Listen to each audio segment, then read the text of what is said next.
नमस्कार, हमारे इस खास बुलेटिन में आपका स्वागत है। मैं हूं आपके साथ आस्था कौशिक। मैं आपको बताऊंगी आखिर क्या है गुड्डू मुस्लिम का दृश्यम प्लान, कैसे गुड्डू मुस्लिम बार बार पुलिस को चकमा देकर बच निकलता है। नमस्कार, मैं हूं आपके साथ मेनका चौधरी और मैं आपको बताऊंगी अतीक की मौत के बाद से क्यों परेशान है डॉन मुख्तार अंसारी, क्यों मुख्तार को सता रहा है अतीक का भूत। नमस्कार, मैं हूं आपके साथ शीनम शर्मा और मैं आपको बताऊंगी क्या है शाइस्ता का ईद प्लान। क्या शाइस्ता सरेंडर करना चाहती है, इस खबर को विस्तार से आपको बताएंगे।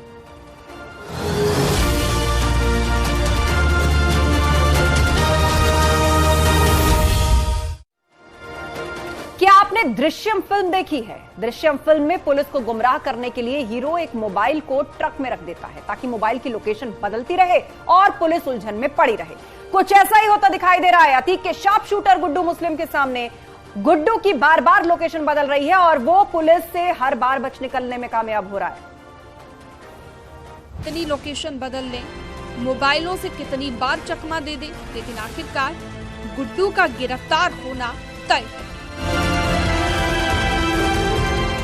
Bureau report, news 18।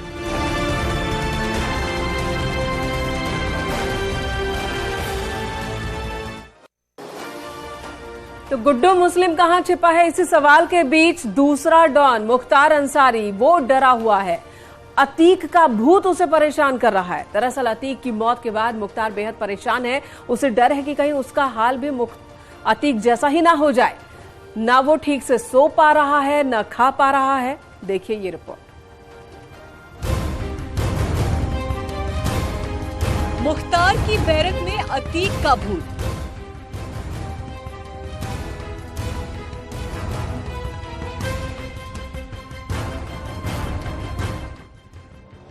मुख्तार की जेल में अतीक।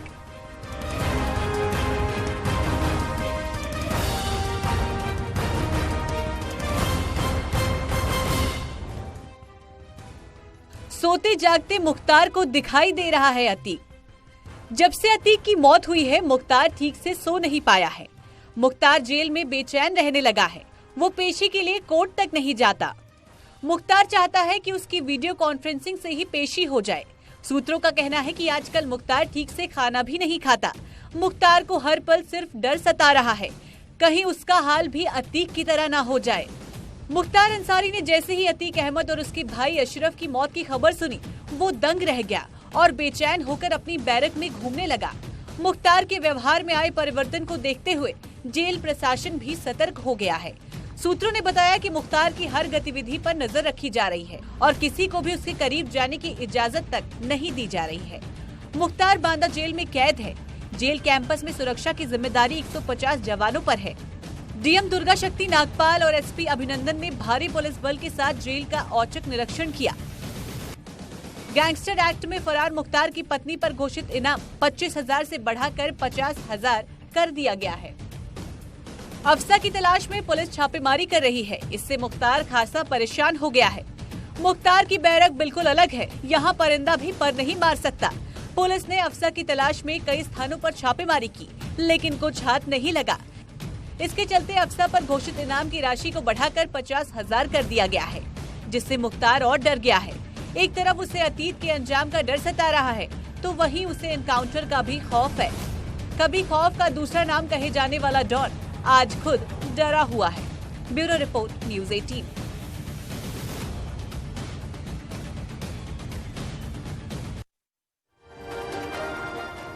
उमेश पाल और अतीक अशरफ की हत्या के बाद पुलिस ने जिन नंबर्स को सर्विलांस पर ले रखा था, उसमें करीब 3,000 मोबाइल नंबर अचानक बंद हो गए हैं।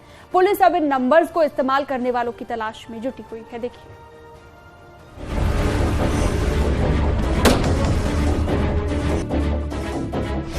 आप जो नंबर ट्राई कर रहे हैं वो स्विच ऑफ है।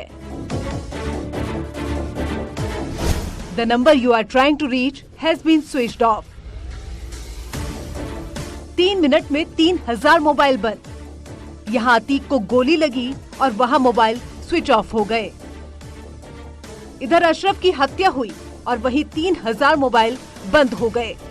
आपको शायद यकीन ना हो, लेकिन ये सच है। पुलिस ऐसे ही 3,000 मोबाइल की तलाश कर रही है जो अचानक बंद हो गए। और ये सब हुआ अतीक की मौत के चंद मिनटों के अंदर। देखिए, अतीक और अशरफ को मेडिकल चेकअप के लिए लाया गया था। तब तक सभी 3000 मोबाइल एक्टिव थे, लेकिन देखिए कुछ इस तरह अतीक और अशरफ को गोली मार दी गई। पलक झपकते ही सब कुछ खत्म हो गया। कोई कुछ समझ पाता उसके पहले ही अतीक और अशरफ को मौत के घाट उतार दिया गया। ये खबर आग की तरह फैल गई, लेकिन उसके बाद जो हुआ वो बेहद रहस्यमय था। अतीक की मौत के बाद सिर्फ 3 मिनट में 3000 मोबाइल स्विच ऑफ हो गए। जांच के दौरान जब पुलिस को ये बात पता चली, तो अब पुलिस इन 3000 नंबरों की पड़ताल में जुटी हुई है। ये नंबर किसके पास थे? पुलिस को शक है कि ये नंबर ऐसे लोगों के हो सकते हैं जो अतीक के नेटवर्क से जुड़े थे। इनमें से कई तो अतीक के शार्प शूटर भी हो सकते हैं, या फिर ऐसे लोग जो अतीक के लिए वसूली का काम करते थे। कुछ लोग ऐसे भी हो सकते हैं जो अतीक के साथ काले कारोबार से जुड़े हुए थे। यूपी एसटीएफ कई लोगों पर नजर बनाए हुए है और लगातार तलाशी अभियान चलाया जा रहा है। उमेश पाल हत्याकांड के आरोपियों की तलाश में जगह जगह दबिश भी दी जा रही है। यूपी पुलिस और एसटीएफ ने इसके लिए पूरी ताकत झोंक दी है। वहीं सूत्रों से खबर मिल रही है कि अतीक और अशरफ की हत्या के बाद सर्विलांस पर लिए गए कई नंबर भी बंद हो चुके हैं। उमेश पाल हत्याकांड के बाद एसटीएफ ने उसके शूटर्स, उसके सहयोगी, रिश्तेदारों के लगभग 3000 नंबर सर्विलांस पर लगाए थे, जो अचानक से बीते दिनों में बंद हो गए। एसटीएफ को ये बात अब समझ के बाहर लग रही है कि अचानक से इतने बड़े लेवल पर कैसे सारे मोबाइल फोन्स एक साथ बंद हो गए। इनमें से कई नंबर उत्तर प्रदेश के बाहर के भी थे जो अचानक से बंद कर दिए गए। एसटीएफ लगातार इनको मॉनिटर कर रही थी। अब एसटीएफ इस बात को लेकर परेशान है कि आखिर कैसे ये 3000 नंबर एक साथ बंद हो गए। इनमें कई अतीक के शूटर्स थे, शूटर्स के सहयोगी थे, अपराधी थे, माफिया थे, लेकिन आखिर कैसे ये 3000 नंबर एक साथ बंद हो गए और कैसे इन सबको इस बात की जानकारी मिली कि वो नंबर्स रडार पर हैं। पुलिस अतीक के नेटवर्क को ध्वस्त करने में जुटी है। ऐसे में जो नंबर बंद हो गए हैं, उनके जरिए पुलिस अतीक गैंग के कई संदिग्धों तक पहुंचने में जुटी हुई है। न्यूज़ 18 के लिए प्रयागराज से शिवम प्रताप की रिपोर्ट। इस वक्त जिसकी सबसे ज्यादा चर्चा है वो ये कि शाइस्ता परवीन कहां पर है। वो शाइस्ता परवीन जिसकी ज्यादातर तस्वीरें आपने बुर्का नशी अंदाज में देखी होंगी, और कहा यह जा रहा है वो बुर्का जो हट गया तो शाइस्ता मिल जाएगी।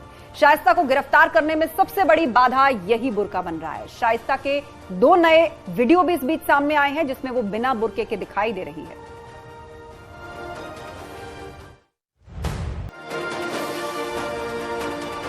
तो बहुत सारी पेचीदगियां हैं, बहुत सारे सवाल हैं और बहुत सारी चुनौतियां हैं पुलिस के सामने शाइस्ता तक पहुंचने में। यहां रुकेंगे एक छोटे से ब्रेक के लिए।